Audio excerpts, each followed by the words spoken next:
Young and dynamic hero Ram Pothineni వచ్చే నెల 15వ తేదీన స్వాతంత్ర దినోత్సవం రోజు డబుల్ స్మార్ట్ చిత్రంతో పలకరించబోతున్నాడు. పూరి జగన్నాథ్ దర్శకత్వంలో తెరకెక్కిన ఈ సినిమా ఇస్మార్ట్ శంకర్ కు సీక్వెల్ గా వస్తోంది.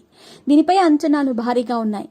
థియేట్రికల్ హక్కులతో పాటు ఓటీటీ హక్కులు కూడా భారీ ధరకు అమ్ముడుపోయాయి.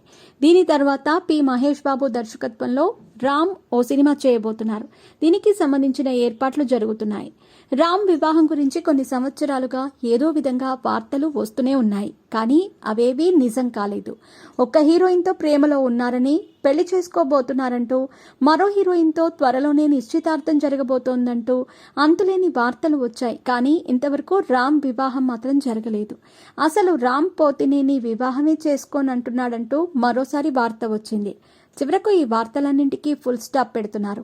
తాజాగా అందుతున్న సమాచారం ప్రకారం రామ్ తల్లిదండ్రులతో పాటు అతని పెదనాన్న స్రవంతి రవికిషోర్ కూడా ఓ సంబంధం చూసినట్టు తెలుస్తోంది. హైదరాబాద్లోని ఓ ప్రముఖ వ్యాపారవేత్త కూతురును వివాహం చేసుకోబోతున్నట్టు తెలుస్తోంది. సెప్టెంబర్లో వీరి నిశ్చితార్థం జరగనుంది. ఆమె పేరు మీద హైదరాబాద్ నగరంలోనే వందల కోట్ల రూపాయల విలువ చేసే ఆస్తులు ఉన్నట్టు సమాచారం.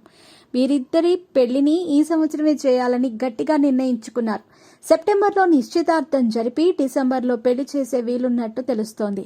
వీరి వివాహానికి సంబంధించి త్వరలోనే ఒక అధికారిక ప్రకటన రాబోతోంది. ప్రస్తుతం దీనికి సంబంధించిన వార్త సామాజిక మాధ్యమాల్లో వైరల్ అవుతోంది.